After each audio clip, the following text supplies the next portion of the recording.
Very exciting episode of Caravan of Garbage this week. For some who are the fans of the hit TV series Smallville.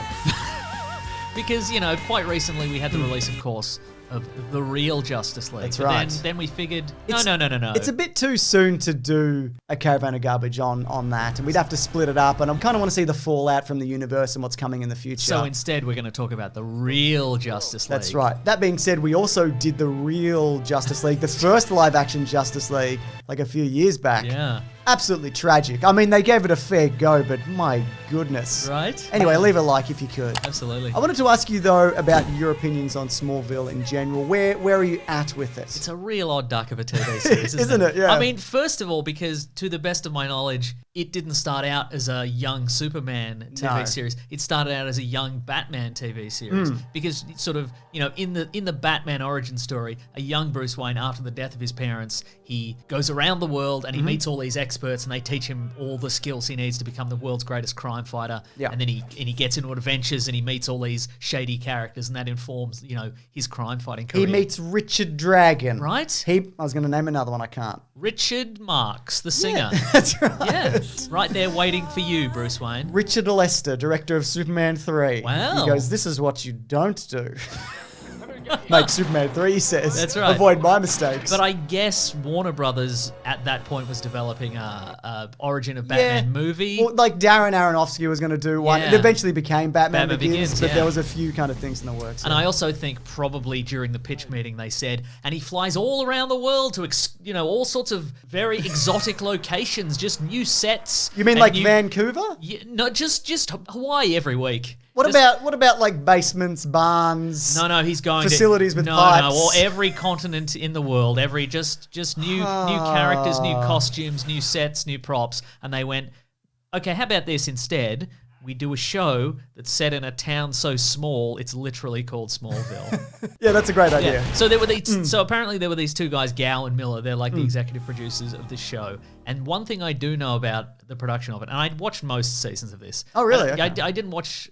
What I think I did is I watched the first season and it became a little bit Monster of the Week, and then I skipped a couple, and then I came back into it and I'm like, oh, this is actually kind of, It came and went from TV in Australia as well. Yeah, that's true, yeah. I was super excited when it first came out here, which was 2002, like a year after it Yeah. came out everywhere else in the world. I've heard the word on the street is that it's bad. Yeah, and look, I was initially like very into it because there hadn't been a Superman movie in a very long time. Yeah. And I think it's all very well cast and it looks pretty good for a TV show as well. And I like Tom Welling and the cast in general. But yeah, for me, it was like, oh, this guy picked up a rock and now he turns into a bug man or whatever. Right. Amy Adams is a fat-sucking vampire woman. Who do you think the bug man is? Do you think it might be that weird guy down the end of the block and he's obsessed with bugs and his house is filled with bugs and maybe the meteor rocks have turned him into a bug man who's full of bugs also? Yeah. Yeah. They put bugs in him.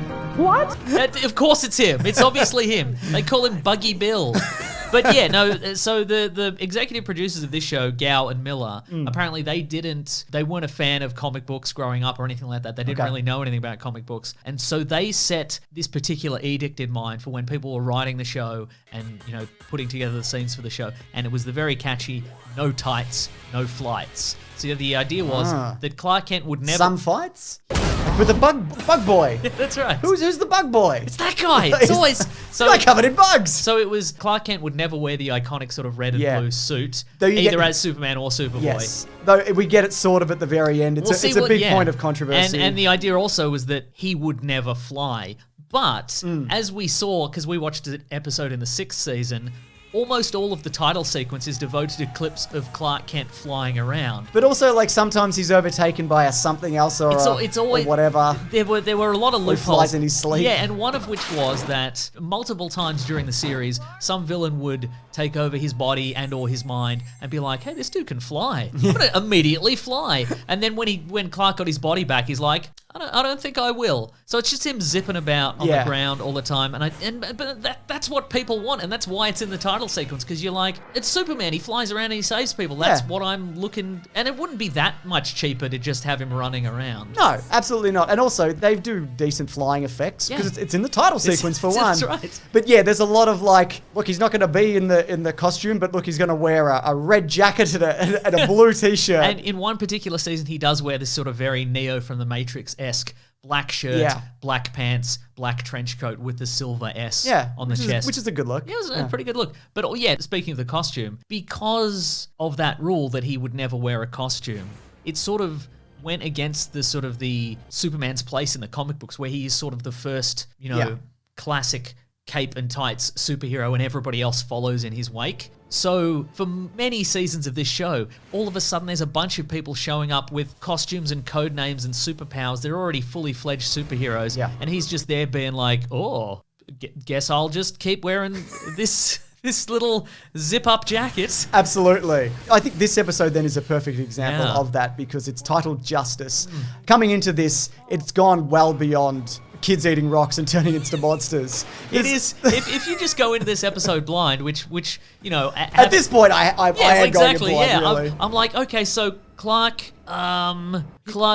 working with Lex Luthor's father, who's a good guy. Maybe he's currently a good guy. Yep. Lionel Luthor knows that Clark is superpowered. Yep, exactly. Lex is doing experiments on metahumans. He probably went bad a couple of seasons earlier, maybe. I'm not sure the exact timeline. His famous 33.1 project, which isn't explained, but I suspect it was a plot to make the 33 1/3 record slightly slower all around the world, so that pretentious record collectors would just be slightly less entertained by their music. Then they're going to turn bad, aren't they? Exactly. They're going to eat a kryptonite rock and turn into a weird disco villain. And so at this point, Lois Lane, who was not in the earlier season, she's made her Erica Durance. She's made an appearance, and she's currently dating Oliver Queen. Oh my God, Mr. Mid-2000s himself. Who prior to this, we've done a video on the failed Aquaman pilot in which he was Aquaman. Justin Hartley, and that didn't get picked up, but I guess the creators of that liked him enough. Who are Miller and Gow again. Yeah. Were like, bring him in for something else here. Yeah, absolutely. Also, they should call him Green Crossbow, because he mostly uses a crossbow in this. It's true. Yeah, also he's got like a teeny tiny little bow and arrow. Yeah. They're still working some stuff out here. Should we talk about the team that's been assembled in this? So we've got Bart Allen, who's very unpleasant. Just no good. Yes. Just awful. Again, one of those choices like, why don't you just make him the Flash? Because he's Impulse. Yep. He is a speedster in the DC universe. I've seen him before, but okay, whatever. Why, James? Do they have to make super speedsters always annoying? I know it's because they're supposed to be like, I'm really fast and the world's running really slow, so I've got to, I'm a little bit. Just give us a speedster who's really laid back, like a chill dude. Yeah, like a Jack Johnson type. Yeah, who's just like, I have so much time. I'm never under pressure, so I'm real chill. That's actually a pretty good idea. Right. I'm going to steal that for my pilot, Smallville, more Smallville. It's just Smallville again. Smallville, more Smallville. It's just Smallville again. Great. Though Bart Allen has, I think, my favorite interaction in this episode when Lex Luthor captures him. He's like, I want a lawyer. And Lex Luthor goes, yeah, well, I want a ponytail. So I'm like, okay, that's a fun interaction. Yeah, he's got a great podcast as well. Inside of You with Michael Rosenbaum. Lex Luthor doesn't. Yes, no. He probably would have a great podcast, though, I reckon, if he put his mind to it. It'd be an evil podcast, but very evil. Excellent production value, though. It's some of the best. Like an evil Reply All. That's right. We also have Aquaman, or AC. Yep. And like most of the Justice League in this, though they're not officially called that, all of these people showed up on previous episodes where Clark's like, I've never seen a guy swim so fast. I've never seen a guy run so fast. I think he might be able to swim faster than me. This guy's using a computer faster than I can use a computer. And that actor, Alan Richardson, he later went on to be Hawk, one half of Hawk and Dove in the Titans TV series, which had a great first season and a second season that's unwatchable. Wow. Yeah. He's been in a lot of stuff. I did watch it. Yeah. So, and I'll watch season 3. So I guess watchable then, isn't it? Yeah. He's also Leonardo from the latest Ninja Turtle movies. That's right, yeah. But his voice got swapped out for Johnny Knoxville, and that's a whole big thing. There was a big falling out from that. But I like him. We have no budget Cyborg. I was in a terrible accident, so I've got cyborg parts completely covering my body, which are then not covered over with my human parts. Yeah, exactly. So I'm just a man with a hole in my arm, and I can plug into computers or something. That's it. So Lee Thompson Young, who he unfortunately passed away in 2013. But yeah, it is. It's like it's normal clothes over like a rubber vest. Yeah, well, I mean, yeah, I was going to say not I normal mean, they're clothes. all rubber vests, looking dudes, aren't they? In this era, Oakley sunglasses were in, wrapping around your head, and sleeves were out, my friend. Everybody's got a zip up, sleeveless, hooded vest. Oh yeah, just very rubbery. Very rubbery all the time. Oh my yeah. God. Also, whenever he's doing his cyborg stuff, he's just like he just puts like a jack into his arm, and his eye goes a bit red. You know what I mean? It's TV budget. It goes bam, bam, bam, and then he's like, "Guys, it's time for me to plug in and one of my eyes to go a bit red." But I think for me, one of the major things that I dislike about Smallville is the way that these characters are portrayed.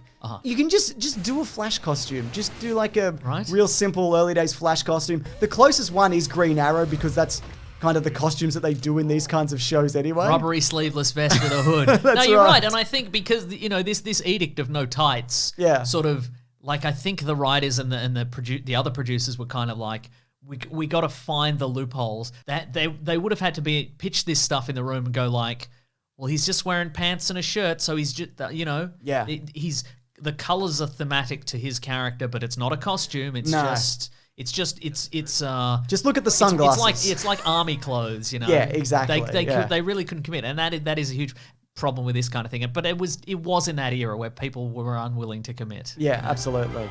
And so a big plot point of this is the Impulse gets captured and he's forced to run in a circle, which I'm like, that's pretty good trap, Lex Luthor. I like that a lot. If he stands still, he gets electrocuted, doesn't he? Yes. Right in his feet to head, soup to nuts. That's right. Gets all fried up. Yeah. But so the rest of the team have to break in, and it's quite amusing to me because they're all in disguise or like moving really quickly or hoods up. But Clark's just like, I'm just gonna stroll in. I'm just gonna walk through. I'll wear my Smallville High Letterman's jacket.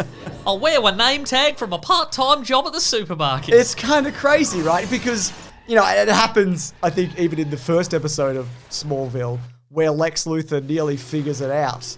Like, he's so close every week to figuring out that there's something wrong with Clark. Like, there's something not quite right with him. And this, it's just somebody's like, I saw Clark there. And his dad's like, well, he wasn't there. He was with me. And he's like, okay, guy I've never trusted. I guess it wasn't Clark. They don't go out of their way to kind of hide his identity in a lot of this, do they? He doesn't even, like, vibrate his face really fast so you can't see it. No. He doesn't even shoot heat vision through people's heads so they can't see him because they're dead now. That's right. Doesn't do any of that. So many easy solutions. He stumbles right into that room of kryptonite. Who knew? He should have looked through the wall. I think they said it was lead lined. He should have shot a laser through the wall. Through a guard and then through the wall, and then he could see. So what I enjoyed about this, though, it has a genuinely unironic cool guys walking away from an explosion without looking situation. And that, I think, though I'd never seen this episode, or maybe I have seen it and completely forgotten, I've seen that shot like a million times. I think that's now used in like every Smallville kind of promo and like fan-edited trailer. It definitely would have made it into the season 7 titles. They're like, thank God something with Clark isn't flying. Oh my God. So did this do anything for you in terms of like setting trends or... Yes. I think you meant in terms of arousal. No. Sure. After all, I'm not as fast as you. Look, I think to this show's credit, it did a lot for superheroes on television.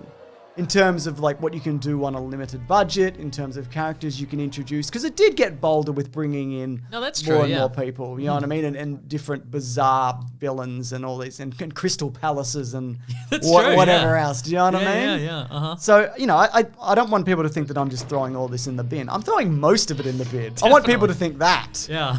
But you can't deny like the influence of this show. I love it when superheroes in their civilian identities just wear like matching colors all the time. Like Aquaman's always wearing an orange shirt. He's just like, I'm an autumn. I'm an autumn man. You're not going to believe this, Mason, but I've got some Smallville trivia I'm ready. From smallville.fandom.com/wiki. It's from this specific episode. Okay, I'm ready. You're not going to believe the kind of facts that go up on smallville.fandom.com/wiki. Here we go. So, justice means the moral principle. The episode's called Justice, by the way, for those who have forgotten, which is all of you. Justice means... And Green Arrow's like, I don't know what I'm going to call this team, but it's going to be something with justice in it. Yeah, maybe the Justice Boys. Justice Bros. They are the Justice Bros, aren't they? They really are. Justice means the moral principle of determining whether something is or is not.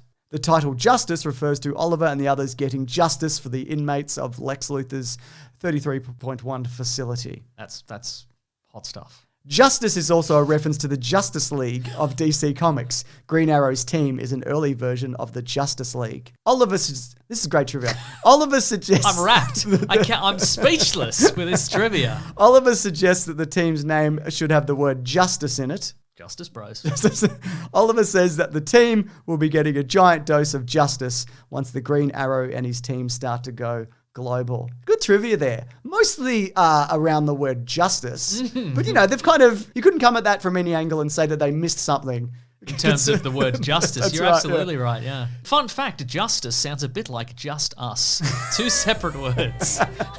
Maybe that refers to the team. Maybe it does. Speaking of the Justice Bros, though, there was actually going to be a Justice League spin-off series as a result of this. So after this episode, the spin-off series in which Oliver led the Justice League made it into early development. The series was to be helmed by Stephen S. DeKnight. He wrote this episode. That's right, he wrote and directed this episode and a bunch of that. He also worked on Buffy, Spartacus, Daredevil on Netflix, a bit of Jupiter's Legacy, but I think he left that project. So he's done quite a bit of stuff. Yeah. And he's quoted as saying, it was going to be basically Green Arrow, Cyborg, Flash, and a couple of other DC characters living in Metropolis. The idea was that Oliver Queen was basically giving refuge to young people with superpowers, kind of like Professor X, putting together this team and also trying to help out these people.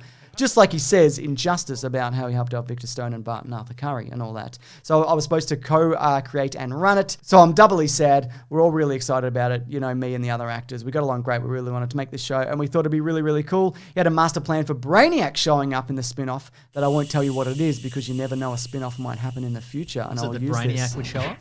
No, I can't tell you. It's a secret in case this show happens. Which it won't. God, I wish I knew. I know, right? I wish I knew what the secret with Brainiac being involved. Well, here's a secret from Brainiac, because this is what they're going to do. So James Masters had played him in Smallville. That's right. And the idea was they were going to bring in different actresses or actors from Buffy to fill in that role. Because Brainiac can take on many different forms. But mostly Buffy actors. Mostly Buffy actors, exactly. But if you thought, even for a second, that this was the last Justice-themed episode of Smallville, you can get the fuck out of here. Take a hike. All right, I guess I will. Hit the bricks, Mason. Kick fucking rocks. Because there was another episode. I gotta go. I gotta kick some rocks. There was a huge crossover episode in Absolute Justice, which, look, if people want us to cover at some point, let us know, because we'll come back to it. What's that? Justice League and the Justice Society of America coming together. Oh, that's right, yeah. We get a Black Canary, I think. That's right. We get other characters. We get other characters. Yeah, so when you're done kicking fucking rocks, Mason, maybe we can come back and talk about that one day. These are mostly fan-driven in terms of like what people want us to make fun of, so yeah, leave it below if you want. You want to see a video of us kicking rocks? We'll do it. Yeah, we'll do it. Yeah. We'll absolutely do it. We'll do it to that sad Charlie Brown music.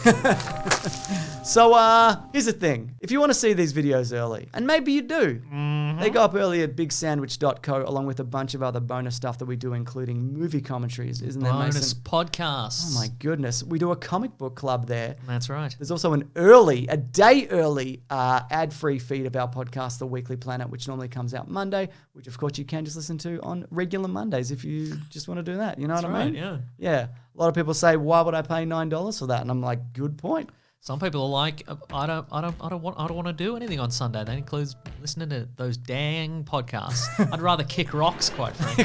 Frankly, they say, yeah. Also, here's a hint towards what's in next week's episode. What are we going to do, Mason? Your brother's soul is mine. So subscribe if you want, if you haven't. And thanks for bloody watching this. Grab that gem, you guys. We'll see you next week.